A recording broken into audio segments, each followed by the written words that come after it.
Hey guys, Josh here, alcoholic. Uh, yeah, so I've been wanting to kind of share my story for a while now. Um, I'll be sober 2 years on October 31st, which is Saturday, and today's Thursday. So I got 2 more days and I hit that 2 year milestone.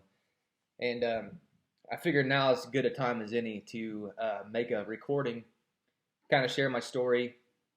Um, you know, what I was like, what happened, what I'm like now, in a general way, and share my experience for myself, primarily to get it, on video, but also I may share publicly too. I think it's a good platform to do that.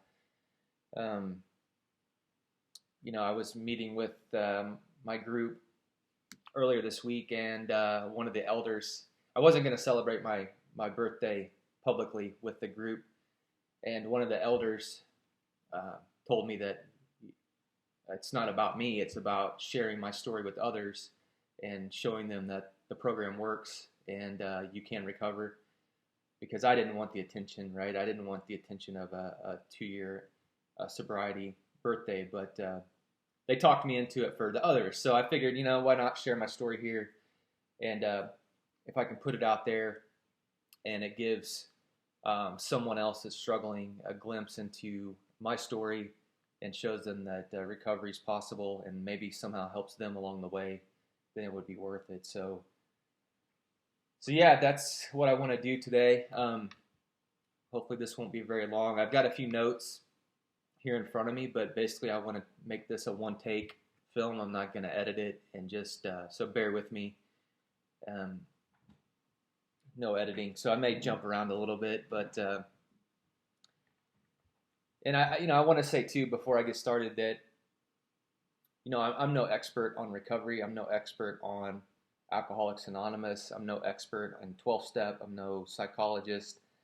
Um, all I can share is what's worked for me, and if you can take a nugget of that and apply it to your own life, then that's great. But I may say some things that aren't completely accurate with the big book or something like that, and you know don't try to pin me on the technicalities here, because this is just about sharing my story. And I've got a ton of learning to do still about this kind of stuff, and I'm nowhere near an expert whatsoever, completely green to this stuff. So anyways,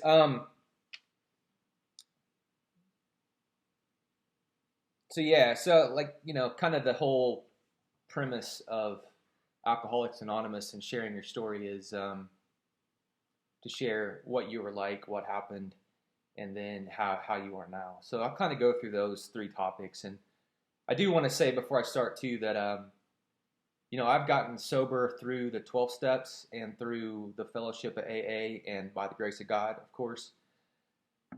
Without my higher power and God doing for me what I couldn't do for myself, I wouldn't be here sober today. So that's how I got sober, and that's what I'm going to talk about here. But I'll say too that you don't, there are many other ways to get sober, and there are many other ways to change your lifestyle and change your life. AA is not the only way. 12 steps not the only way. It just so happened to be the route I took, and I can kind of get into that on the whys a little bit on that. But don't turn the video off because I'm going to talk about AA or because I'm going to talk about God or a higher power. Don't let any of that scare you off. I'll get into that too. But I was a little bit turned off by the whole religious aspects of AA when I first started, and trust me, there's room for everybody in these programs, whether you are believe in, no matter what you believe in. So, anyway, so what I was like. First off, I'm almost 40 years old. I'm 39. I turned 40 in a few months. So I had a normal childhood, for the most part. Like, I grew up in a small town in Indiana, a rural town. Both my parents uh, were together, married, had a sister. I had a normal family. I had grandparents aunts, uncles, those sorts of things. Kind of a white middle class family in white middle class rural Indiana. You know, it's I had a very healthy upbringing. I feel I wasn't abused. I don't have any of those sorts of stories. I wasn't abused. I wasn't neglected. Um, very always had a roof over my head. Always had um, food to eat. Always was active in sports and extracurricular activities. Had a lot of friends. Did well in school. Had full support of my parents. So nothing like I don't have one of those childhoods that jumps out as being something that sparked addiction in my life. So, and I struggled with that too when I got kind of in the program. I had this. They talk about addiction starts with trauma, and a lot of times that's in your childhood years and that sort of thing. And I struggled with that because I really didn't have any sort of struggle growing up. I didn't really have any trauma, so to speak. I mean, there's the typical things, like I was kind of a dorky kid. I wore glasses, I had braces, I had bad acne. So those kind of things, at times, I think my self-esteem was maybe lower than others. I was a very sensitive person. I still am a very sensitive person. I was a sensitive kid. Um, like I would tear up a lot. I would cry a lot. I'd get my feelings hurt a lot, and I didn't really like my family dynamic. Like we weren't big on communication about talking about feelings and that sort of thing. So there's a little bit of that in there, where I think I buried a lot of stuff. But through sports and extracurricular activities, I was pretty athletic at a lot of things, and I think that helped me a lot. And as far as financially, my dad was a blue collar worker in the coal mines, and there would be times, where he would get laid off because of the just typical coal industry stuff. And there were periods where, I always worried about money a little bit. I don't know if that was real or not, but I think as I grew up, I had a little bit of financial insecurity in me, and I still do. I'm still working through that. Like, I can never have enough money saved up because what if I get laid off or what if I lose a job and that sort of thing. So, the coal mining industry was very kind of up and down, I felt, as a kid, and I only saw what I saw. I didn't know the real details, but I know there were times where I felt like money was tight, but still that didn't stop us from doing whatever we really wanted to do. Like, we had expensive hobbies growing up. We raced go-karts and things like that took a lot of money, and I felt like we always did that stuff, and money was never tight enough where we couldn't enjoy ourselves. So I never felt deprived, but I always maybe had a little anxiety, and especially as I grew older, I had a little anxiety with money. But outside of that, like I had a good childhood. Like I had a good childhood, period.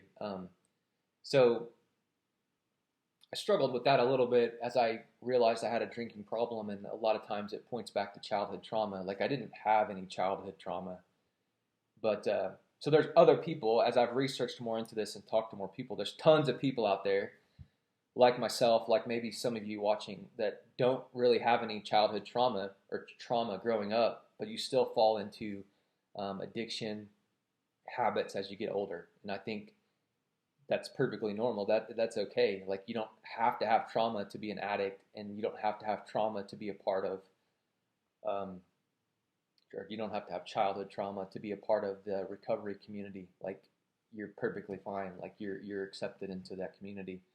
So, my parents didn't drink, or maybe they did occasionally, but never in front of me. They didn't smoke. My grandparents didn't drink, didn't smoke. We were like a super straight-laced family. I wasn't a person that drank early. Like I wasn't a childhood or teen drinker, like a lot of people you hear in the recovery circles started very young. I did not. Matter of fact, I always kind of prided myself on being the person in my group of friends that didn't drink early. Um, I drank maybe one time in high school after um, after football season was over, our senior year. I was a very straight laced kid, and I was always worried about getting in trouble. I always cared about what people thought about me, my parents, and I was a people pleaser, and I didn't want to be shown in a bad light. So I was always worried about getting in trouble. And the reason I didn't drink or smoke cigarettes or do any of that stuff that maybe some of my peers were doing at the time was because I just didn't want to get in trouble. So I would go hang out with at parties and things like that in high school, but I would never drink or do anything that was bad. So again, pretty normal childhood, very straight laced person, but always wanted, like, as I got older, you know, all the cool kids drank, man, and I always wanted to drink. And after I graduated high school, I didn't want to get in trouble in high school because of football, primarily. Played football, and there were some kids on our team that got in trouble for smoking once, and it turned into a big ordeal. So I was like, again, straight laced, didn't want to get in trouble for drinking or anything, but I always wanted to drink, man. I always thought that the cool people drank beer, and I knew I had a suspicion of what that felt like to drink and to just kind of be numb and to kind of just be free.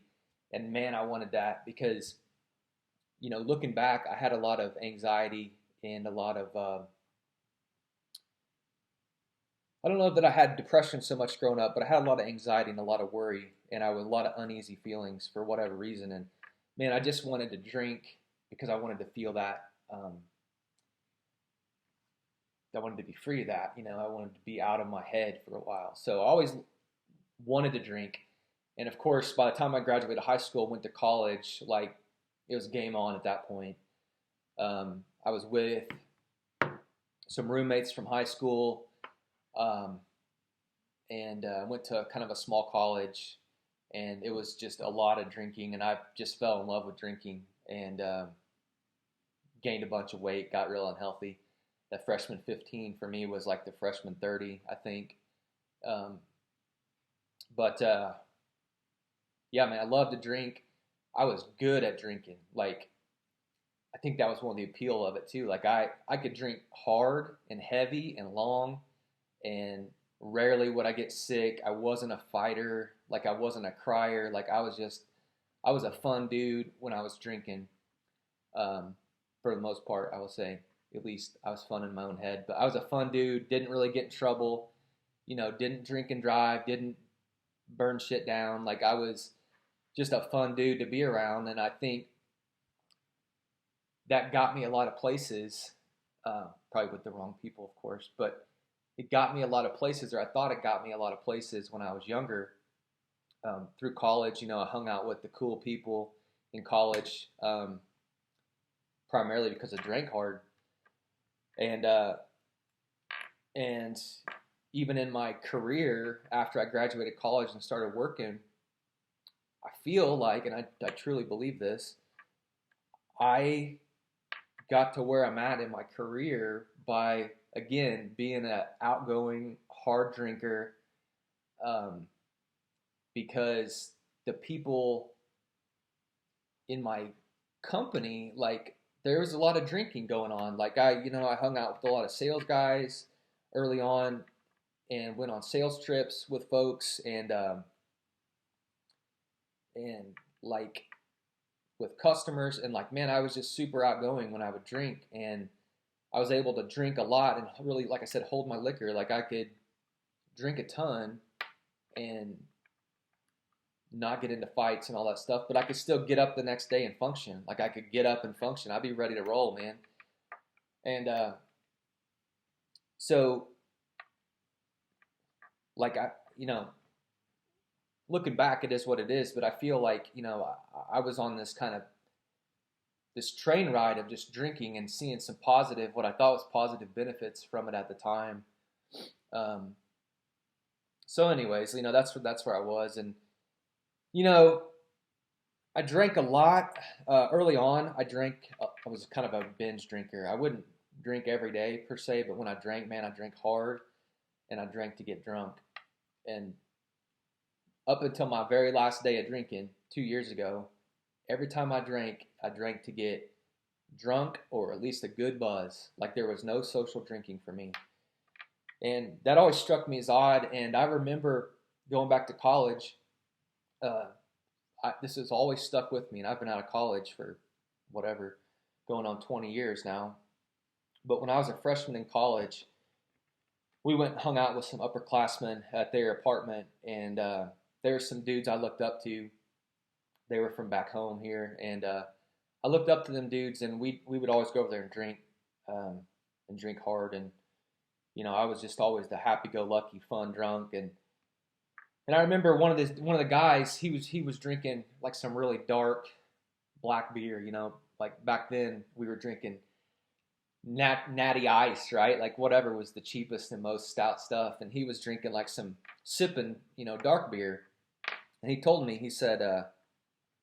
I said, man, how do you chug that stuff? And he was like, man, it's a good sipping beer. It's just a good beer to have, with your buddies sitting. And I told him, I said, man, the only reason I drink is to get drunk. And I remember saying that, 20 years later, probably drunk when I said it. But he said, man, he goes, once you get a little older, you'll learn just to drink to enjoy it.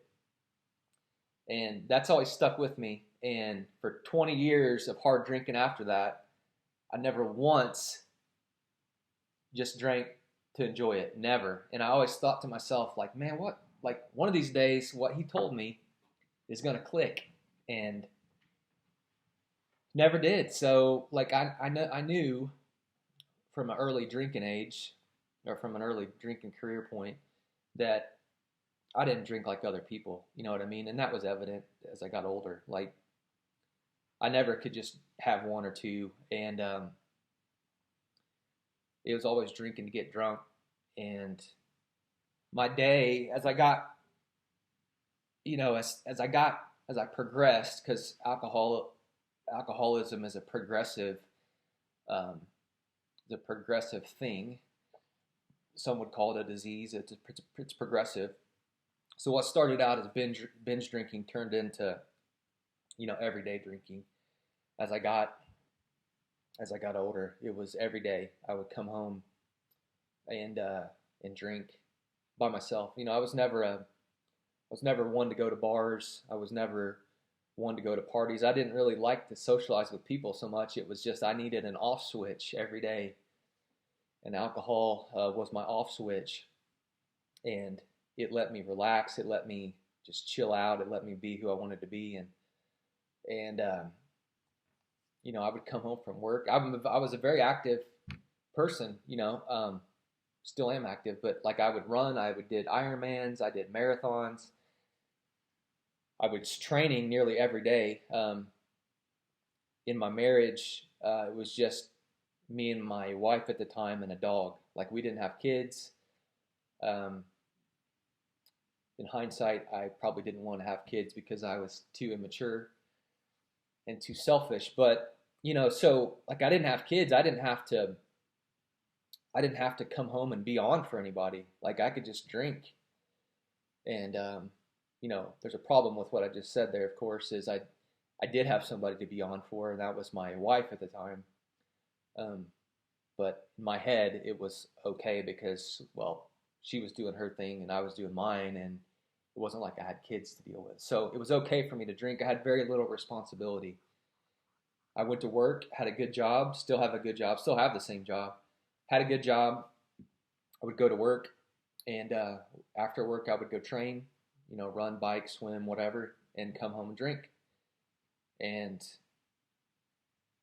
a lot of things. I was a very lazy person, um, and I say that I was lazy. I was lazy when it came to doing stuff I didn't want to do. Basically,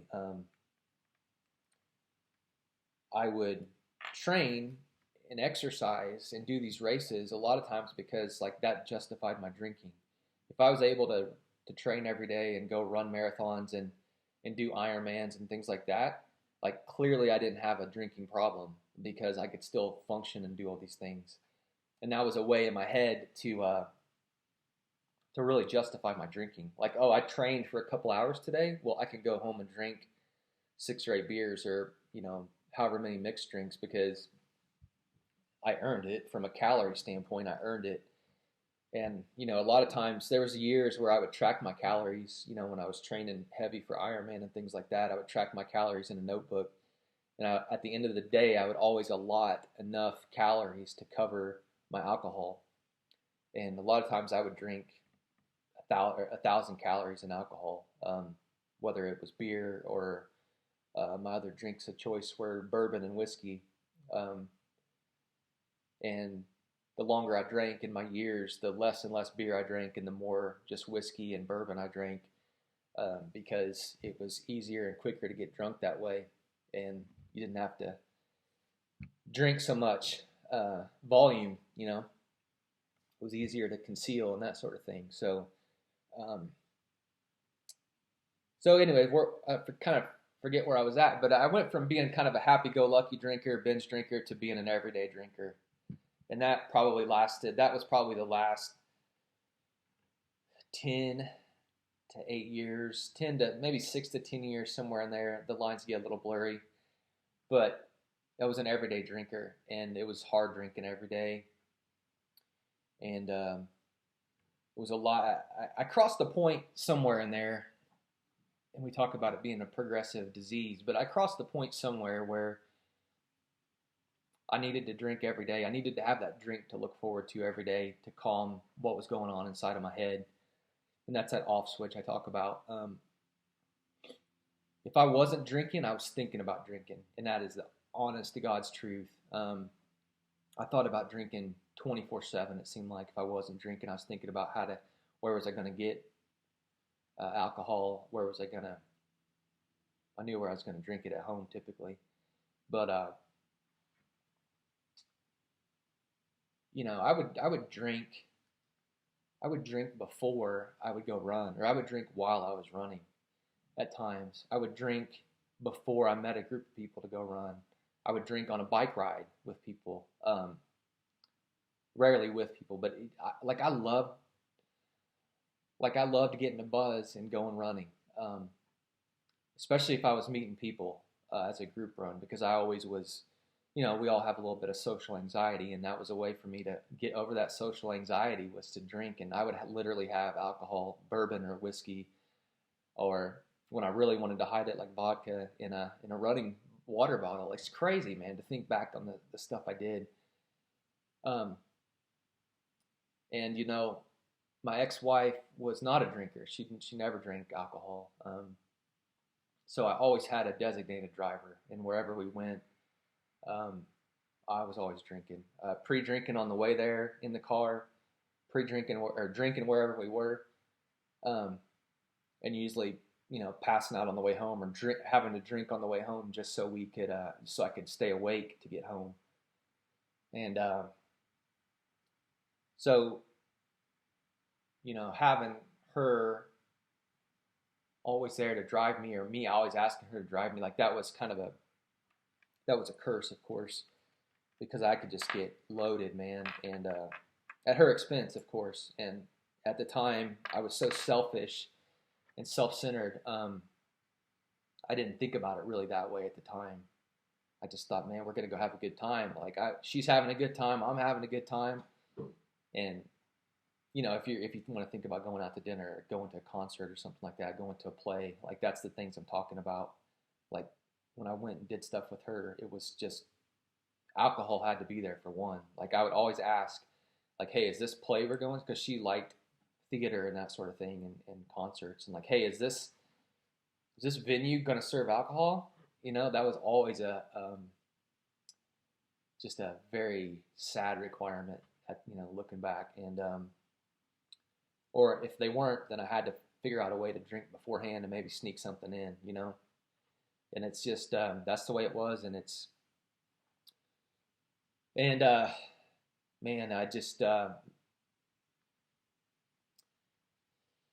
it sucks, man, like being sober, and that was part of my amends to her. But just it sucked that that's the way that I treated her because of my selfishness. So Uh,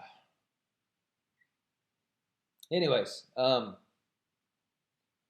you know, they talk about it in the big book, but angry, irritable, and discontent, that was me like every freaking day um, when I was drinking heavy the last 6, 8, 10 years. Like every day I was pissed off at the world. I was pissed off at something every day, and which would cause me to drink, or which would I would alleviate by drinking. Um, every day, and it was never about me, right? Like it was always something she did, or something the dog did, or something that happened at work, or somebody in traffic. Like I used to have crazy road rage. And I didn't even know I had road rage until I started going to therapy. And I'm like, man, I got bad road rage. Like, this is crazy. I never even knew it. I thought it was normal. Um, but just, I was so angry all the time. And, I was never abusive physically. I was never physically abusive. When I think about an alcoholic, I think about people that are portrayed in movies typically. Like, that was my perception of an alcoholic, where they, you know, and there's a lot of people out there like that, right? But there's also a lot of people that aren't. Um, like I was not abusive um, physically, and I wasn't never intentionally abusive mentally. But I know, looking back, of course, I was very passively abusive, abusive and inconsiderate, and non-considerate um, to other people's feelings, and that, of course, is causes a lot of harm to people. And that's what I did, just by isolating and by, you know, um, my parents are a prime example of that. I got to the point where my parents didn't drink and that sort of thing. So, like when I was at family events, like I was so uncomfortable because I was not drunk.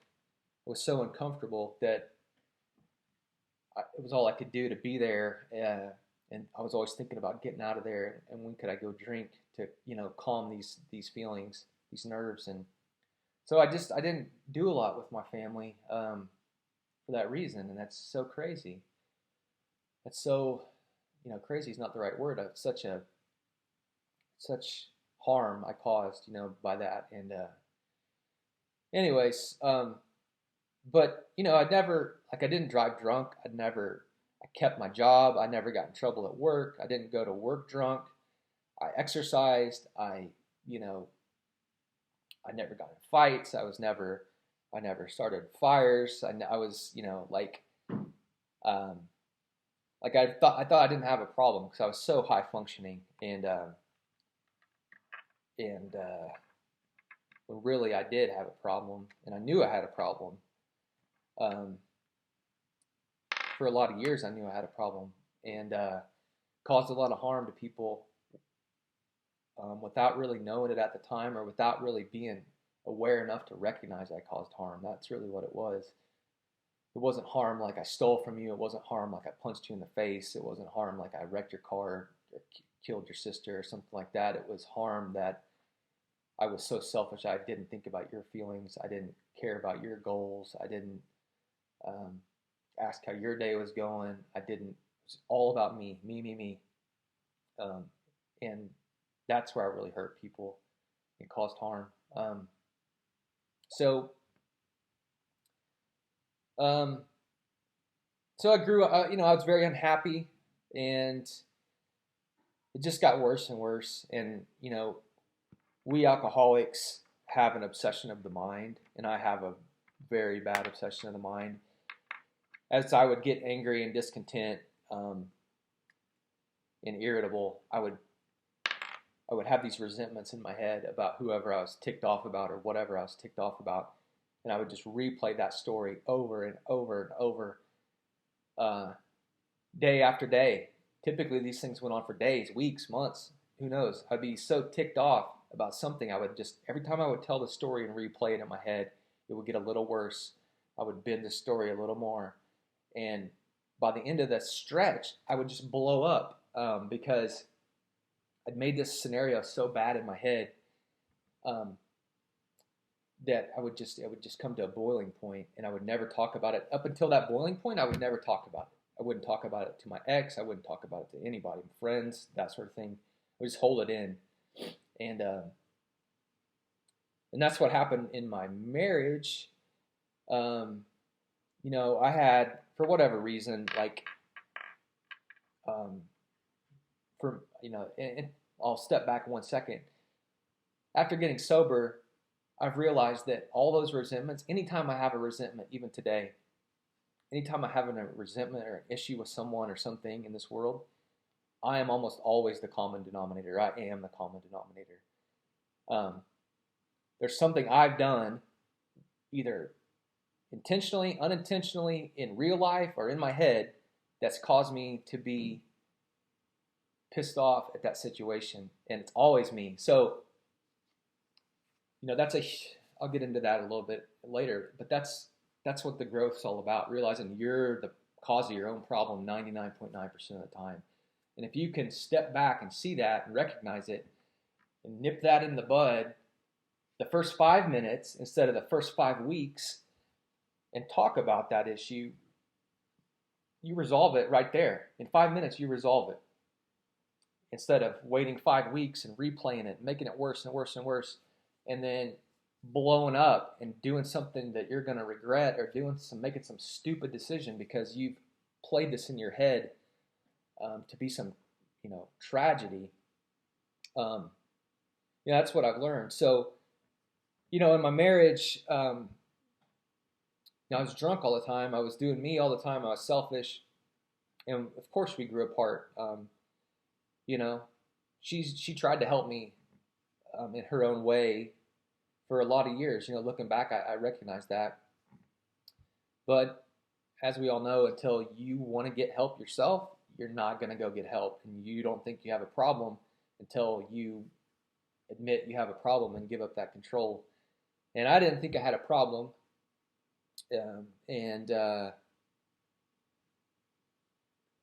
Eventually I'd progressed enough where I thought in my own head with the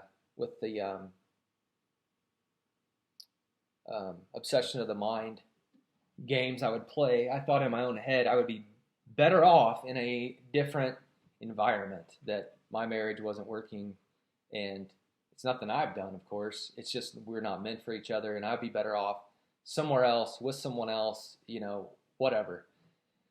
And that's how it played out, man. And and ended up leaving my marriage because of the state of mind I was in, and because I didn't think I had a problem, wasn't ready to get help, didn't want to work on it, didn't want to talk about it, I'd made my mind up. And in hindsight, it really sucks, man. But that's what happens, and that's how we are. That's how I was, and that's unfortunately what I did.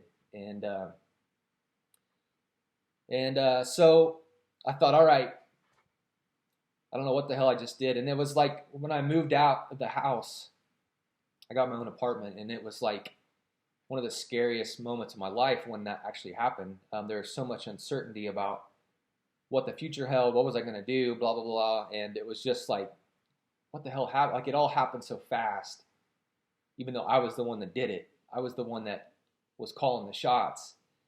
I was the one playing God in the situation. It all happened so fast, and I was like, shit. So when I was on my own, of course, I'll tell you right now, the change of environment is not going to fix anything.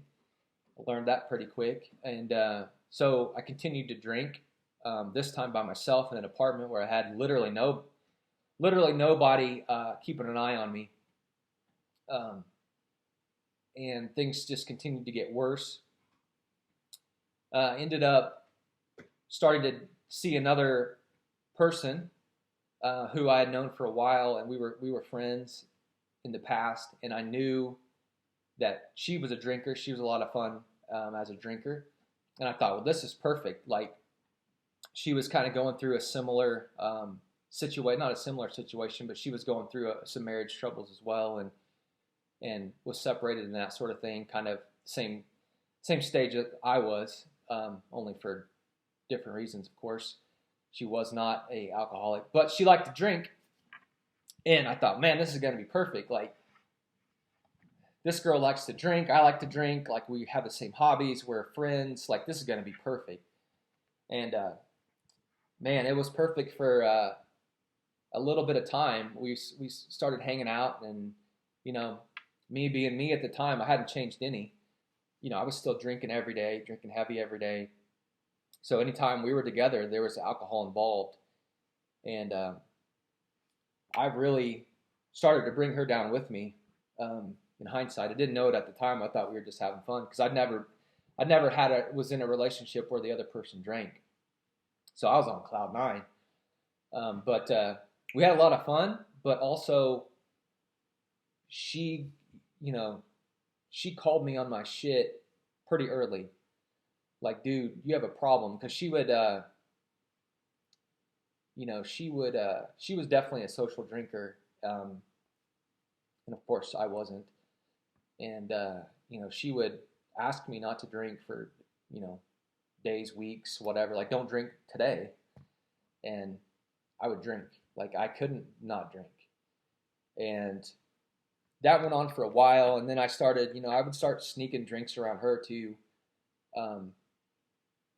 When I wasn't supposed to be drinking, I would drink and that sort of thing. And, I would send her pictures of me pouring liquor down the drain.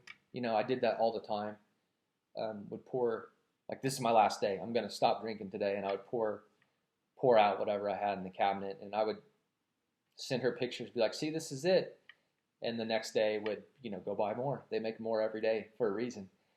So that never worked. And, towards the end, like, so towards the end, I knew I was going to have to shape my shit up, or I wasn't sure where our relationship might go. Like I said, there was a lot of things in limbo, but I knew if I had any shot of not losing her too, I had to shape my stuff up, and I started to research into recovery programs and AA and self-help and that sort of thing.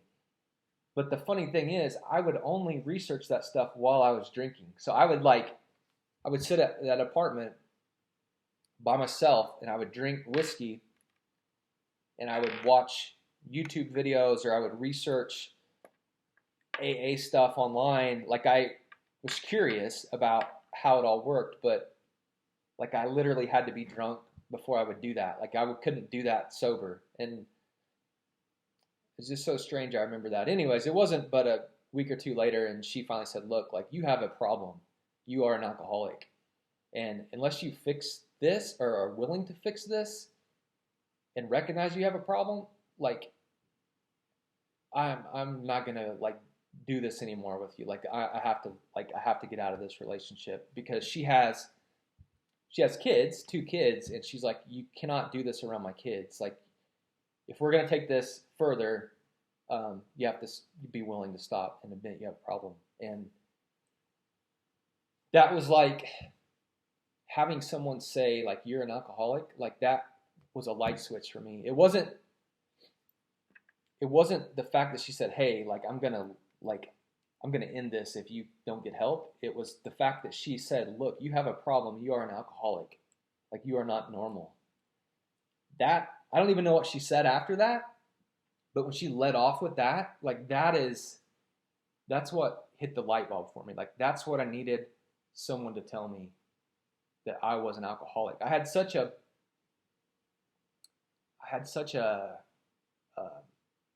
phobia or fear or whatever of that word, because of my upbringing, I guess, or because of what my perception of an alcoholic was. I thought, man, that's a bad person. Like, I don't want to ever be an alcoholic. I'm never going to associate as an alcoholic, and I don't have a problem. Nobody, like, I never had a drinking problem. But when she said that to me, And this is somebody who doesn't, she's very blunt and didn't sugarcoat it. I'm like, shh, you're right. Like, I am an alcoholic. I have a drinking problem. Like, you're right. And it was at that moment, like, I was so scared. Like, I didn't, like, that was the first time I was ever scared. Like, I did a lot of stuff, in my life, and I've never been like that scared. Like that was a make or break moment for me. Like, I either had to get help and admit that I had a problem, or like I was gonna literally be like, I don't know where I would have been at that point. So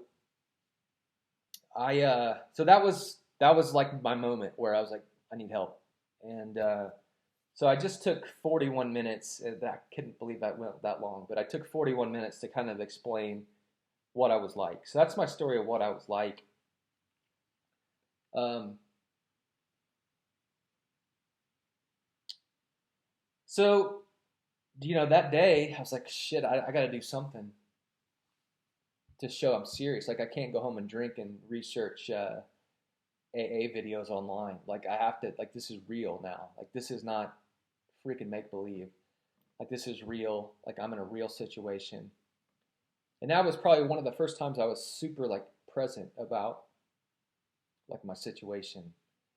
Um, so, anyways, so what I do, I went to that day, which was Halloween, October 31st, 2018. I went to my first AA meeting. I didn't know what else to do, and there's a ton of AA meetings where I live in Kentucky, and so I went to one that night after work. So I went to one, had no clue what I was going to do. I was scared to death. I was so uncomfortable. The only thing I knew about AA was from what I saw on TV, where you all sit in a big circle and you say your name and blah blah blah, and that's basically what it was.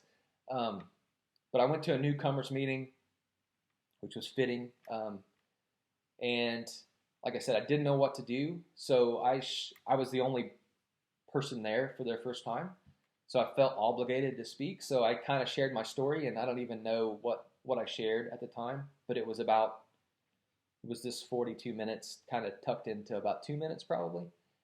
And, I said out loud in that meeting, like, my name is Josh, I'm an alcoholic, that's what you do. And that's the first time after she told me that, it was the first time I believed it, said it out loud, and was comfortable with it. And, I was blown away in that meeting though, because that was the first time I'd ever been around a group of alcoholics that talked about their feelings, that talked about their story, that talked about how they got there and what they did and what they're like now. And it was such an eye-opening experience because all those people there had a exact same story as I did, in one way or the other. Exactly. And I was blown away that there were people in the world like that. I thought I was alone, and man, not alone. And that's what's so powerful about like the fellowship of AA is, you know, it's a bunch of like-minded people talking about their feelings and sharing their story and what works for them. And it's nuts, man. Like, you got a bunch of typically grown people that, a lot of them, um, I don't know what I'm gonna try to say, but they're talking about their feelings, right? A lot of, you got everything from doctors to bikers in some of these meetings, and just to have them talk about their feelings is pretty cool. And it's made it okay for me to talk about my feelings, which is exactly what the thing's about. So, I started going to a few meetings. I, in that very first meeting I went to, a woman, she handed me a big book, the Big Book of Alcoholics Anonymous, to take home, or to give me. She'd bought it for me, and I took that book home, and I was pretty gung ho about getting through it, and started reading it, and I was like, what is, like, I don't get this book at all. Like, I was familiar with the 12 steps, based on the meeting I attended, and I thought, man, like, where does this book tell you how to do, like, where's this? I thought it was a guide, like a self-help book, like do these 12 steps, like don't drink on Monday, maybe don't drink on Wednesday, have one on Tuesday, like, start exercise. Like I thought it was going to be a step-by-step how-to book like I was used to seeing, or like they sell on the bookshelves. I didn't, like I was so confused that it was basically a storytelling book. And it really, it took me a while to get that, but so I was kind of turned off originally. Not turned off, I would say, but I didn't quite understand the process, and I was too stubborn at first to ask for help or get a sponsor or any of that sort of thing. So I thought, well, I'll try to work these steps, on my own. I'll try to, research online and I'll figure it out. So that didn't last very long. I got through the first 3 steps, which are the easy steps, and got to the 4th step, which is an action step of making the personal inventory. And I didn't know what to do. Like I froze up.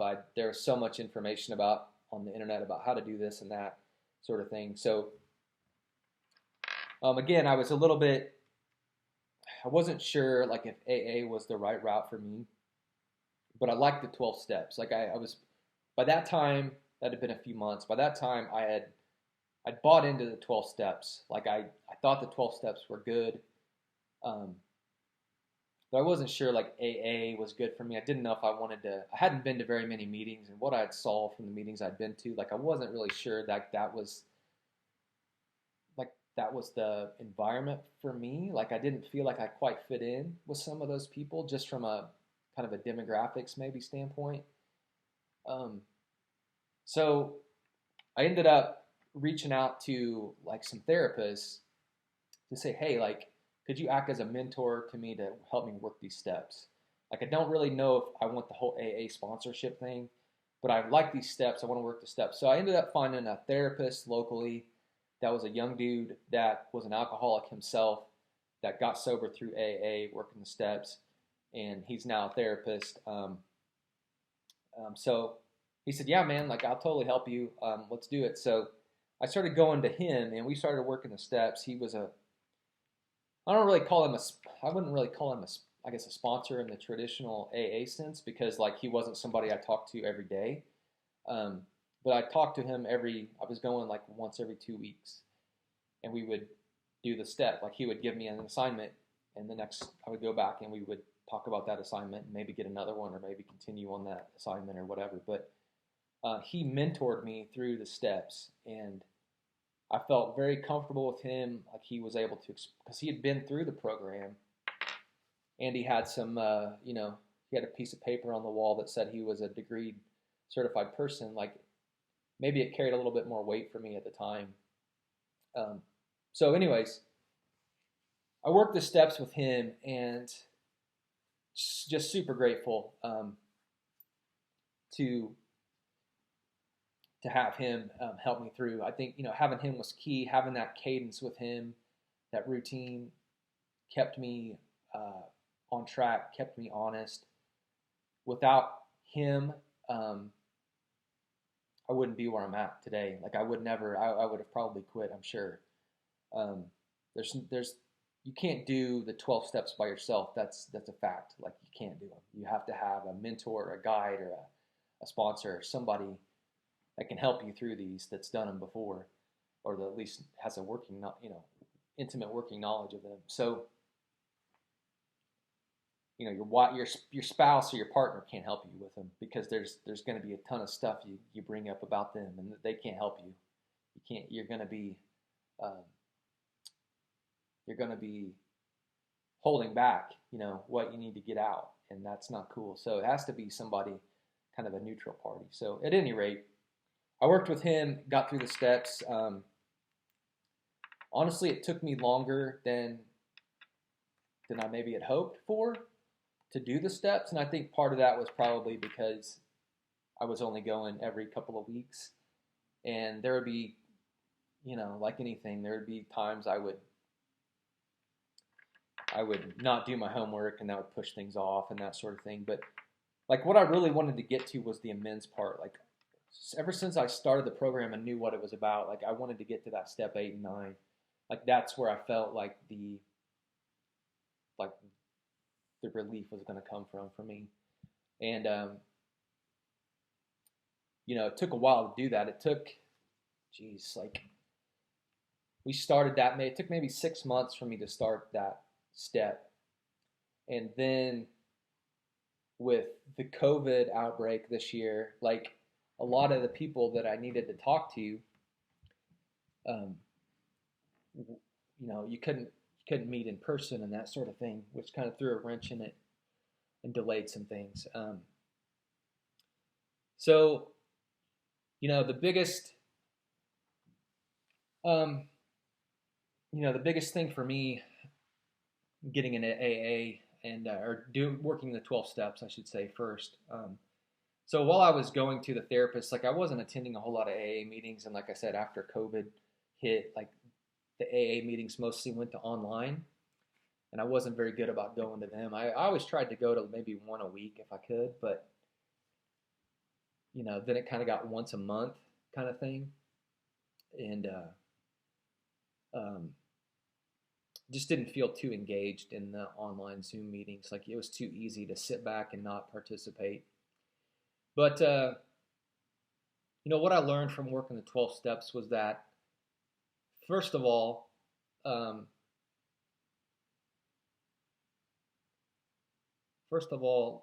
alcohol is only mentioned in the first step. The other 11 steps don't mention alcohol. So, and that kind of threw me off originally because I was like, I'm here to quit drinking. Like, tell me how to quit drinking. I don't care about this other stuff. But what I learned through going to the AA that I went to and to working the 12 steps was that the 12 steps of Alcoholics Anonymous is about, it's a recipe on how to live your life the right way, and how God or the universe or your higher power wants you to live the right way. It's not about alcohol. Like alcohol is not the cause of your problem. Like alcohol's the solution to your problem at the time, right? So if you can fix what's causing you to drink, like that'll fix your drinking. Like if you can fix this and this, that'll fix you wanting to pick up a drink every day and get drunk. If you can be happy and accept, like that's a big word for me, accept. If you can accept your life where you're at and how you are, and accept life on life's terms, and know that everything that happens to you and around you every day is on purpose and exactly how it's supposed to be that day, and you don't question it, and you quit trying to control everything and playing God yourself, then you will be a happier person and you won't feel like you need to drink. Like that's really the goal of the 12 steps. And, addiction in 12 steps, like that could be anything, not just alcohol. Like that could be overeating. People stress eat. That could be gambling addiction, sex addiction, shopping addiction, social media addiction. Like anything that takes you away from being present in your own mind, in your own surroundings, in your own heart, it's a distraction. And you get addicted to that because you don't have to be in here. You can be on social media, or you can be watching stuff on YouTube or playing games. Like I get that there's some of that, some of that's healthy, right? But when you rely on it 24/7, or you rely on it too much, or it starts controlling other things you need to do in life, like that becomes a problem. So,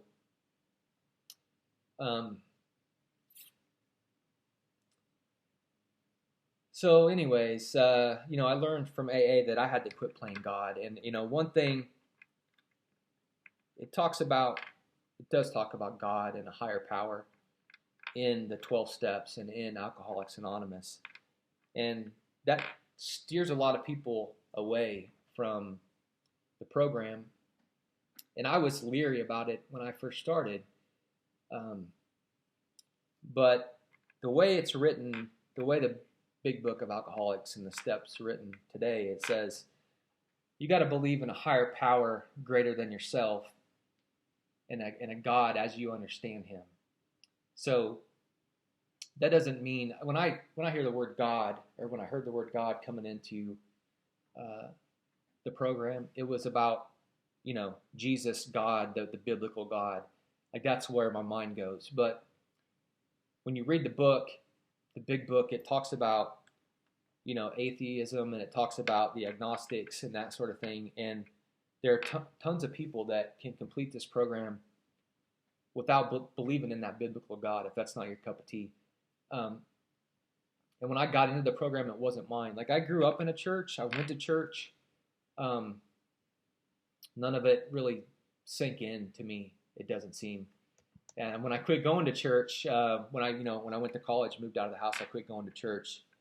And I was always a little bit curious about religion, the Christian religion, as I got older. But it seems like once I got kind of married and we had two incomes, and we didn't have kids, we lived. I think I guess what I'm getting at is once I became very financially stable and comfortable in life. That's a big word. When I became comfortable, I became complacent, and I thought that I had everything I needed, and I didn't need God. I thought religion was for people that, maybe needed something, like they were struggling with things, and I wasn't struggling. I had a good income and not a lot of expenses, and I was saving for retirement, that sort of thing. I didn't, it's part of my problem. I didn't know what my purpose in life was. I didn't know what my end game was. I didn't really care what my end game was. I didn't really start questioning that until I got sober, because I guess I was drunk all the time, or drinking, that it had me so out of my head that I wasn't even aware that I didn't know what my purpose in life was. But anyways, what I'm saying is, I didn't, this sounds terrible now, but I didn't feel like I probably needed God in my life, or a God in my life, back then when I was in the madness, because I felt like I had it all under control, and this is the way it is. But so when I came into the program, in the first couple of steps, when it talks about, turning your life over to a higher power, I wasn't sure what that meant. And I got hung up on that quite a bit. And, when I first started out, my higher power was just the program of Alcoholics Anonymous and the people that sat in those rooms that talked every day. That is what I could believe in as a higher power. It doesn't have to be God per se. It could be anything that's not you. Because I had to quit playing God. That's what those steps say, is that you have to quit playing God, because what you're doing is not working in your life. And you have to give up that control to somebody greater than you. That's all it says. You have to put faith in something other than yourself that you can believe in, and that that is a higher power that can take kind of the pain away from you, right, and help you through these steps. And like I said, for me, it was those people, because that at the time, that's really all I could get my head around. Was I wasn't in a place to, again, that sounds terrible, but I wasn't in a place to really believe in the Christian faith at the time. And, I tried the nature thing, is this tree my higher power? Is gravity the higher power? Is nature, the planets? I don't know. I couldn't get into that either. But what I could get into was that, every time I went to a meeting, I heard people talk about their sobriety and how they changed their life. And these people had many, many years of sobriety, and they told some horrendous stories about how they used to be. and how that program changed them.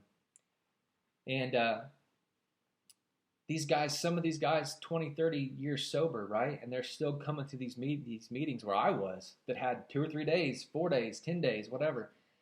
And, that was powerful to me. And that was, I said, hey, if this program works for these people, and I heard it every time I went, every time I was inspired by what someone said. If this program works for them, then I have to believe it would work for me, because these guys are way worse than me. Like that's what I'm thinking. Like these guys were way worse than me. They did this, that, or this. I just did this. You kind of have these, you're sizing these people up, and I'm like, man, if this program works for them, and they're so happy and they don't drink and they've changed their life, like it can work for me. So that's where I was at when I first started working the steps. And what I've learned since then is through working the steps, it's funny how things work. Like God led me to AA. I truly believe that. Like God led me to AA, and then AA led me to God. That was the path I had to take. Because when I got into the rooms, the 12 steps, I didn't believe in God. Or I was more agnostic. Like I questioned a lot of things. Because I always said that, hey, like I'm an engineer. I've got this, I'm a very analytical person. Like I have to see proof, I have to see data and that sort of thing. And there was a lot of things like in the Bible and in, the Christianity story that I couldn't prove. And I was very skeptical, and to the point where I was like, like I'm too sciencey for this Bible stuff. And like, that's how I felt. And, I've come to learn over these 2 years, and really over the last 1 year, I would say, I've really gravitated towards seeking the biblical God and Jesus and that sort of thing. And, I believe in that God at this point and in that story. I have faith in that. And again, there's plenty of room to grow. I'm not saying I'm this model Christian, but I went from not believing at all or questioning a lot of things to now having faith and believing. And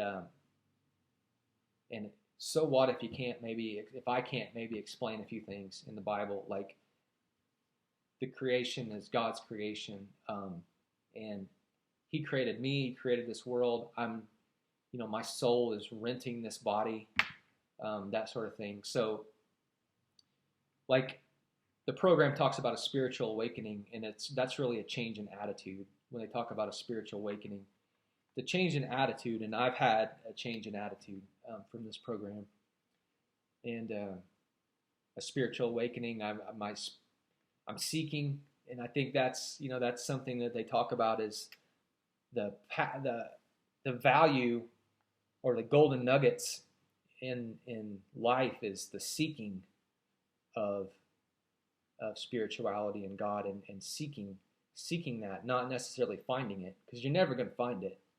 I don't think you ever find it, because that would mean you're done. Like you found it and done. And I don't think that's the way it works. I think you're constantly seeking and constantly evolving and constantly growing.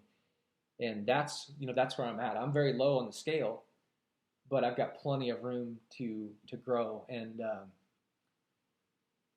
that for me has been good. Like, I've had that spiritual awakening, and that's really where I'm at now.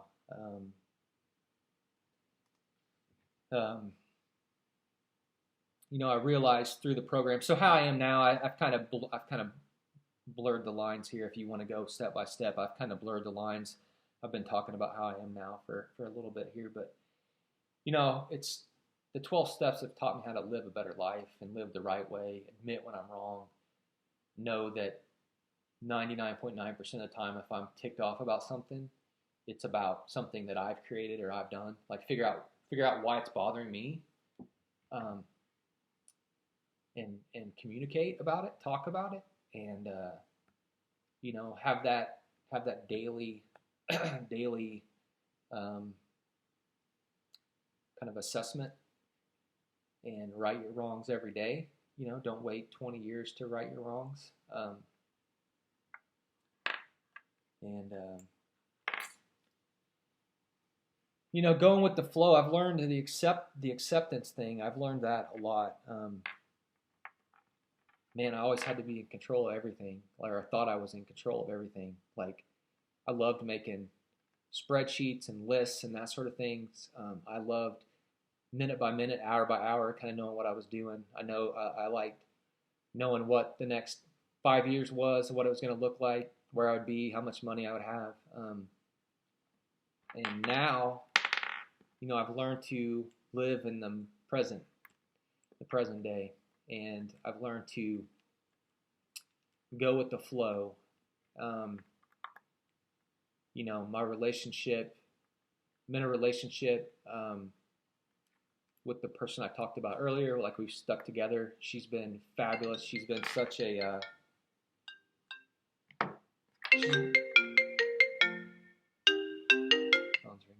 she's been such a great supporter of me during this whole thing.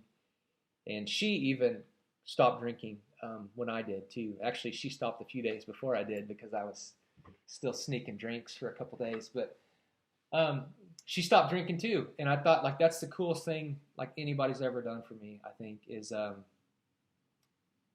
she's a social drinker. She has friends that drink, and she hasn't drank at all, and she does that like for me. And I can't, like, I get choked up a little bit. Like, it's to her, I think it's a simple thing, but for me, like, that's such a big deal. Like, I can't never express to her how much that means to me. But I know it's a permanent thing for me. Like, I could never drink again. Like, I know that. And that was something until I got in the program, I thought, yeah, you can get sober for a couple years, and then you can start drinking socially again, and you can just have that one or two. Like, that's the way it works. And I've learned that that's not the way it works. I will never be able to drink ever again. So, like, accepting that fact has been huge too, because I've quit drinking in the past. Like, I've stopped for, let's say, like, athletic reasons and things like that. I've stopped for periods of time, but it was just not drinking. Like, I never worked on any of this. Like, it was just, don't drink so you can lose some weight, so you can get faster. And then once that race is over, dude, you're going to get, like, hammered for a week straight. Like, there's always that nugget at the end of the rainbow. And now I know that that's not possible for me, and I'm okay with that. I'm okay with that. Like, I'm in it for the long haul, and I understand that it's a slippery slope every day.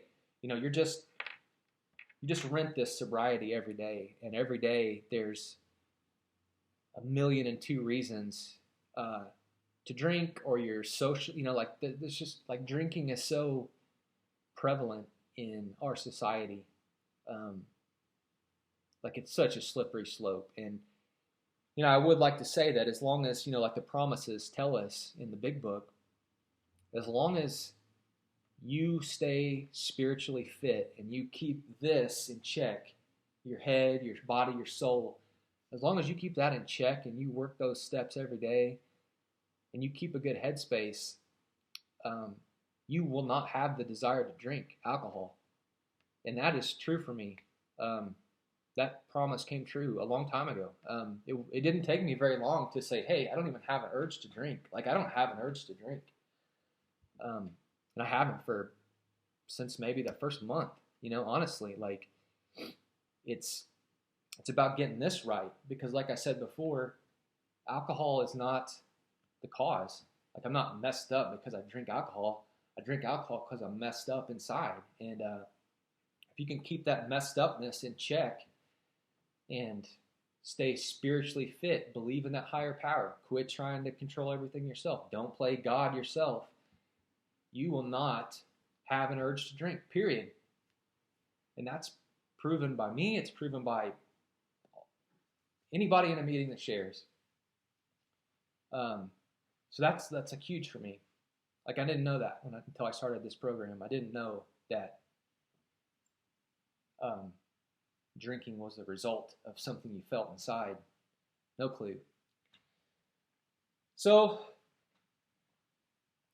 really, I think that's all my notes. I've been looking at this notes, but I've been just kind of struggling along. So, I'll end this by saying that I'm extremely grateful for where I'm at. I'm extremely grateful for my support system. And I will say, too, that over the last probably 2-3 months, I have been regularly attending an AA group every week. And it's been the greatest thing ever. I found a group that's close to my house that meets in a time that kind of fits my schedule, or I've actually made time to go to it.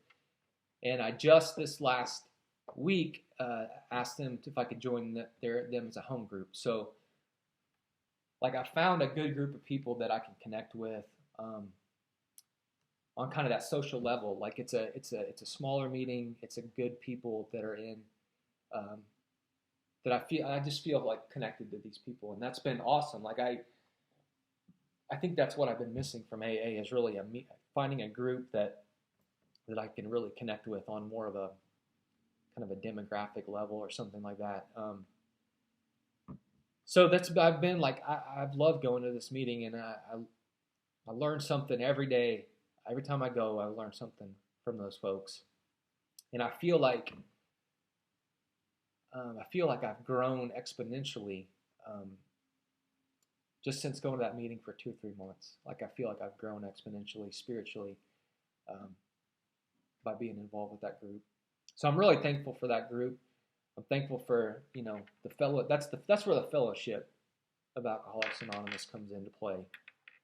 I'm a firm believer in you can't stay sober without being connected socially to a group of like-minded people.